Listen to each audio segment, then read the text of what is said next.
السلام علیکم ویورس، کیسے ہیں آپ سب؟ امید ہے سب خیریت سے ہوں گے۔ Welcome to the best novels novel حفاظت کے ایپیسوڈ نمبر 28 سٹارٹ کرتے ہیں۔ اگلے دن عدیل صاحب اور رانی بیگم لاہور کے لیے روانہ ہو گئے تھے۔ یار ایک بات بتاؤ، وجیہہ اس کو لے کر کار پورچ میں آئی تھی۔ بولو، حیام گاڑی میں بیٹھتے ہوئے بولی تھی۔ اس وقت وہ وجیہہ کے ساتھ یونی جا رہی تھی۔ اس دور میں اگر کوئی کسی کی مدد کرتا ہے تو کیا ہم کیا اسے ایک شکریہ پہ ہی چلتا کر دیں؟ اسٹیئرنگ پہ ہاتھ جمائے وہ تعصب سے بولی تھی۔ نہیں، اسے ہمیں ڈنر پہ انوائٹ کرنا چاہیے۔ حیام ہنسی تھی۔ ہے نا، میں بھی یہی کہہ رہی تھی۔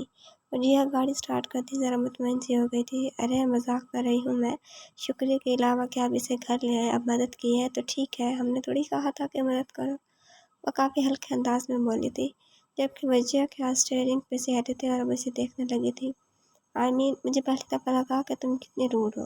میں پھر مذاق کر رہی ہوں۔ اگر کوئی ہماری مدد کرتا ہے تو اس کے ساتھ بہت آجانا طریقے سے پیش آنا چاہیے۔ حیام اب ٹھیک سے بولی تھی۔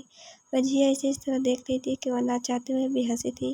یار مطلب حد ہو گئی ہے، شکر ہے تم نے بتا دیا، ورنہ پوری ڈرائیونگ کے وقت یہی سوچتی رہتی۔ وجیہہ دوبارہ گاڑی سٹارٹ کرتے ہی فری آف ٹینشن ہوئی تھی۔ ابراہیم صاحب کے بتائے ہوئے وقت تک وہ تیار بھی ہو گئی تھی۔ شیشے کے سامنے کھڑی جلدی وہ بالوں کو سلجھا رہی تھی۔ ویسے بھی اس کے بال کوئی اتنے خاص نہیں تھے کہ وہ زیادہ وقت لگتا۔ پشت پہ سیدھے بال چھوڑ کر اب وہ چہرے کو میک اپ کی آرائشوں سے فیضیاب کرنے لگی تھی۔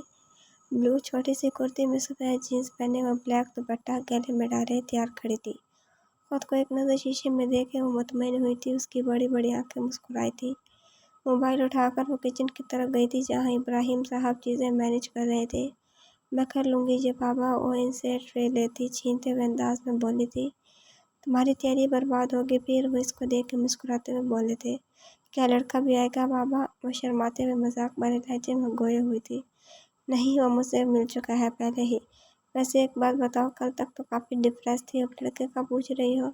ہاں، کل رات ہی جا کر میں نے پوری رات یوٹیوب پہ شادی کے ویب چیک کیے ہیں، موویز دیکھی ہیں، اب میں ذرا موٹیویٹ ہو گئی ہوں۔ وہ دوپٹہ گلے میں ٹھیک کرتے ہوئے اپنے کارنامے بتا رہی تھی۔ مطلب تم نے رات جاگ کے گزاری ہے، کتنے سرکلز ہو رہے ہیں؟ تبھی وہ اس کا چہرہ بغور دیکھتے بولے تھے، کنسیلر سے چھپ جاتے ہیں یہ بڑے بڑے سرکلز، لیکن آپ کو کہاں یہ طرح چیزیں پتہ ہوں گی؟ مجھے پتہ ہے، میری بیٹی بہت بڑی ہو گئی ہے اب۔ بالکل چپ۔ وہ کبھی بھی کم نہیں بولتی تھی جب کسی کے پاس ہر سوال کا جواب موجود ہوتا تھا۔ وہ زبردستی سے چپ کراتے تھے۔ بابا ایک بات بولوں؟ وہ ضبط کرتی مسکراہٹ چھپائے بولی تھی۔ میرے بولنے پہ چپ ہو جاؤ گی کیا؟ وہ ناراض نظروں سے دیکھتے بولے تھے۔ اگر چپ رہی تو آپ کے مہمان باہر کھڑے کھڑے تھک جائیں گے۔ اگر آپ کو میں نے یہ نہیں بتایا کہ ڈور بیل کی آواز مجھے سنائی دی ہے؟ وہ اتراتے ہوئے چپس کا ٹکڑا منہ میں رکھتی بولی تھی۔ چلو میرے ساتھ۔ پھر وہ اس کا ہاتھ تھام کر گیٹ کی طرف لے گئے تھے۔ انکل آنٹی آپ؟ جب وہ انہیں پانی کا گلاس سرو کر چکی تو صوفے پہ بیٹھ کر حیرانگی سے انہیں دیکھنے لگی تھی۔ وہ دونوں تو پری پلانڈ آئے تھے، لیکن سامنے کے لیے یہ ایک سرپرائز تھا۔ جی کیوں، آپ کو ہم اچھے نہیں لگ رہے؟ عدیل صاحب اپنے بیٹے کی پسند پہ رشک کر اٹھے تھے۔ دونوں نے ہی اپنی مرضی کی تھی۔ نہیں، بہت اچھے لگ رہے ہیں، میرا مطلب ہے حیام ضامن بھائی نہیں آئے؟ حیام کی اسٹڈیز کا گیپ ہو جاتا تھا، ابھی وہ نہیں آئی، جبکہ ضامن کراچی میں ہے۔ وہ اس کو تفصیلی بتانے لگے تھے۔ بھائی صاحب آپ نے حیام کا تو پوچھا ہی ہوگا، سامنے سے وہ ہمارے بیٹے کے ساتھ بہت خوشگوار زندگی گزار رہی ہے، اور اب ہم اپنے دوسرے بیٹے کے لیے آپ کی بیٹی کو چوز کیا ہے۔ اف یو ڈونٹ مائنڈ تو آپ ہاں میں جواب دے دیں۔ تانیہ بیگم ابراہیم صاحب سے بولی تھی۔ ایک نظر عدیل ہمدانی نے انہیں دیکھا تھا، گھر پہ تو بہت روڈ بن رہی تھی اور اب سب سے پہلے خود ہی سب کچھ کہہ بھی گئی تھی۔ میں نے تو ہاں کب کی کر دی تھی، بس آپ دونوں سے ملنا چاہتا تھا تاکہ تسلی ہو جائے۔ ابراہیم صاحب انہیں باتوں باتوں میں ہاں بھی کہہ چکے تھے، جبکہ سامنے الجھن آمیز نظروں سے ان تینوں نفوس کو دیکھ رہی تھی۔ ان کا دوسرا بیٹا کون تھا اسے نہیں پتہ تھا۔ وہ کس دوسرے بیٹے کی بات کر رہے تھے اسے نہیں سمجھ آ رہا تھا۔ حیام کے ولیمے پہ تو نہ تھا۔ اسے یاد آیا تھا کہ وہ دارین کی بات کر رہے تھے۔ اس کی ریڑھ کی ہڈی میں ایک دم اس کا سوچ کے سنسنی سی دوڑ گئی تھی۔ نہیں، وہ تو ضامن بھائی کا دوست ہے۔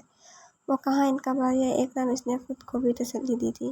سامنے ڈنر لگاؤ بیٹا۔ جی بابا۔ وہ ان کے کہنے پہ اٹھ گئی تھی اور وہاں سے چلی گئی تھی۔ دارین ہمارا آفیشلی تو بیٹا تو نہیں ہے، لیکن دارین میرے بھائی کا ایک ہی بیٹا ہے، اور اس کے پیرنٹس بچپن سے ہی ابروڈ میں شفٹ تھے، جبکہ وہ ہمارے ساتھ ہی رہتا آیا ہے بچپن سے، جبکہ ابروڈ میں ان کی ڈیتھ ہو گئی تھی، جس کی وجہ سے وہ مزید پاکستان کا ہو کر رہ گیا ہے۔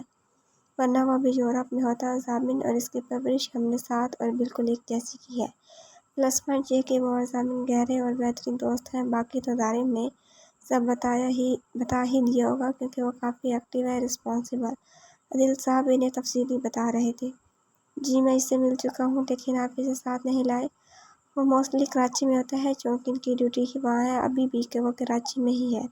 کوشش ہے کہ دونوں کا ٹرانسفر اسلام آباد میں ہی ہو جائے یا ہم لوگ کراچی میں بھی شفٹ ہو جائیں، ورنہ میرے دونوں بیٹے تو سفر میں ہی آدھے ہو جائیں گے، کبھی کراچی کبھی لاہور تو پھر کبھی اسلام آباد۔ عادل صاحب کو اندازہ تھا بعد میں کتنی مشکل ہونے والی ہے انہیں۔ اچھی بات ہے وہ بس اتنا ہی کہہ سکے تھے۔ بھائی صاحب اب آپ نکاح کی ڈیٹ دے دیں کیونکہ ہمارے یہاں منگنی جیسے فنکشن نہیں ہوتے۔ باقی ہم چاہتے تو آفیشلی شادی کی ڈیٹ ہے لیکن اگر آپ مناسب نہ سمجھے تو نکاح ہی صحیح۔ آپس کا مشورہ کر کے انہوں نے 1 ہفتے بعد کی ڈیٹ فکس کی تھی۔ یا دیکھو آج میں بہت خوش ہوں، اگر تم خود کو خوش دیکھنا چاہتی ہو تو اپنی زبان کو چلانا شروع کر دو۔ دارم ضامن کے فلیٹ میں آیا تھا اور اب اس کمرے میں موجود تھا جہاں اس لڑکی کا قیام تھا۔ قیام کیا اسے ایک کرسی پہ بٹھا کر باندھ رکھا تھا جبکہ اس کی ارد کھانے کی پلیٹیں رکھی تھیں جو کہ کھانے کی ہی تھیں۔ تو پلیز پانی دے دو مجھے، وہ اس کو کمرے میں دیکھتے بولی تھی۔ ضامن کے سامنے تو وہ بھی نہ کرتی تھی۔ آج وہ 2 دن بعد اس کے پاس آیا تھا۔ پی لو پانی ورنہ یوں ہی ایسے ہی بیٹھی رہو گی۔ جب اسے لگا کہ یہ بندی کسی کام کی نہیں ہے تو وہ جھنجھلا کے رہ گیا تھا۔ تم پہلے وعدہ کرو مجھے چھوڑ دو گے، وہ پانی پیتی امید بھری آنکھوں سے اسے دیکھتی بولی تھی۔ تمہارے کام ایسے ہی نہیں ہے کہ تمہیں چھوڑا جائے لیکن پھر بھی تمہارے لیے گنجائش نکل ہی جائے کہ اس کے سامنے کرسی پہ وہ آ بیٹھا تھا۔ پوچھا وہ پانی پی کر ذرا سی پرسکون ہوئی تھی۔ بس اپنے باس کی رہائش بتا تو بہت خواری کر لی ہے۔ وہ کب سے اس کے پیچھے بھاگ رہے تھے لیکن وہ ہاتھ ہی نہ آیا تھا جبکہ وہ ادھر ادھر شہروں میں اس کے بنائے ہوئے کلبس بند کروا چکے تھے جہاں لائٹ ڈرگس پروڈکشن بہت عام تھی۔ ہمارے باس کا کوئی ٹھکانہ نہیں ہے، وہ ایک وقت ایک جگہ نہیں ملے گا، کبھی ادھر ہوگا اگلے 2 گھنٹے بعد کسی اور جگہ۔ وہ اس پہ نظریں گھارتی ہوئی بولی تھی۔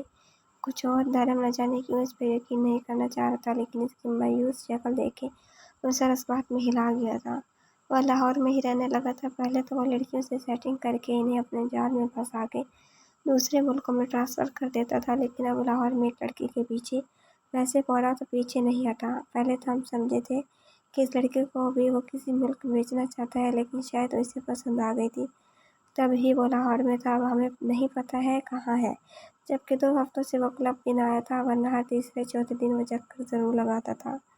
اس سے زیادہ مجھے کچھ نہیں پتا، باقی تو تمہیں بھی معلوم ہوگا نا کچھ تو اس کے بارے میں۔ وہ چپ ہو گئی تھی۔ تمہیں پتہ ہے وہ کس لڑکی کے پیچھے تھا؟ ہمارا باس ہمیں اتنا پرسنل نہیں کرتا تھا۔ اتنا ہی ٹھیک ہے، اب تم دوبارہ سے آرام کرو۔ اس کا چہرہ تپ تپا کے اٹھ گیا تھا۔ مجھے نکالو تو جہاں سے وہ جانے لگا تو زور سے چیخی تھی۔ نہیں، کون سی قسم کا حلوہ لیا ہوا ہے تم نے مجھے؟ گاجر کا حلوہ، سوہن کا حلوہ، مولی کا حلوہ یا سوجی کا حلوہ؟ مجھے بھی آتا ہے تھپڑ لگانا۔ مس ریڈ لپسٹک جیب میں ہاتھ ڈال کے وہ رکا تھا۔ جھوٹے ہو، چیخی تھی۔ بہت بڑا جھوٹا ہوں میں، کبھی بھروسہ نہیں کرنا، اور ویسے بھی تم نے ہی بتایا۔ تم نے بتایا ہی کیا ہے؟ یہ سب تو مجھے پہلے سے معلوم تھا۔ اب وہ طنز مسکراہٹ کے ساتھ بولا تھا اور دروازہ لاک کر کے جا چکا تھا۔ پاپا یہ سب کیا ہے؟ اتنی جلدی؟ عدیل ہمدانی اور تانیہ بیگم جب سے گئے تھے وہ وہیں ڈرائنگ روم میں ڈری بیٹھی تھی۔ نکاح کی بات ہوئی ہے بس؟ ابراہیم صاحب رج ہو گئے تھے اسے مناتے۔ ہاں میں نے دیکھا ہے، نہ کبھی اس سے بات کی ہے نہ کچھ پتہ ہے، نہ جانے کس کے ساتھ مجھے باندھ رہے ہیں۔ اتنی ہی بوجھ بن گئی ہوں آپ پہ تو بتا دیں سچ مجھے۔ اب وہ باقاعدہ رونے لگی تھی۔ تم بوجھ نہیں ہو لیکن یہ بھی تو دیکھو نا تمہارے پاس میرے علاوہ کچھ نہیں ہے۔ کل کو مجھے کچھ ہو جائے تو تمہیں کون سنبھالے گا؟ اور سیکنڈ تھنگ یہ کہ تمہیں تمہاری دوست کا ساتھ ہمیشہ مل جائے گا، باقی وہ فیملی اتنی بیسٹ ہے۔ اور بیٹا تم ایک دم مجھ پہ بوجھ کیسے بن گئی ہو؟ میں تو کب سے کسی اچھے بھلے رشتے کے انتظار میں تھا۔ اب میں ناشکری کیسے کروں؟ تم بالکل مل لو، باتیں کر لو، ریلیکس رہو۔ اس کو سینے سے لگاتے وہ محبت بھرے لہجے میں کہہ رہے تھے جبکہ وہ چپ سے آنسو بہائے جا رہے تھے۔ مجھے کوئی ایشو نہیں ہے، آپ پہ بھروسہ ہے۔ اب وہ ان سے ہٹ کر دور ہو گئی تھی اور سیڑھیوں کی طرف بڑھ گئی تھی۔ کرسی بک لیے وہ بیڈ پہ پاؤں پھیلائے بیٹھی تھی۔ دل نہیں کرتا آپ کو تنگ کرنے کا لیکن مجھے بھی بہت ستائے ہے، حساب برابر ہوگا۔ لیکن ناراض ہوں میں، دل نہیں پگھل رہا میرا۔ ہاتھ میں اس کی کتاب تھی لیکن ذہن و دماغ ضامن کے پاس تھا۔ پتہ نہیں کب آئیں گے، اب تو میرا دل بھی نہیں لگتا۔ نامحسوس انداز طریقے میں وہ اس کو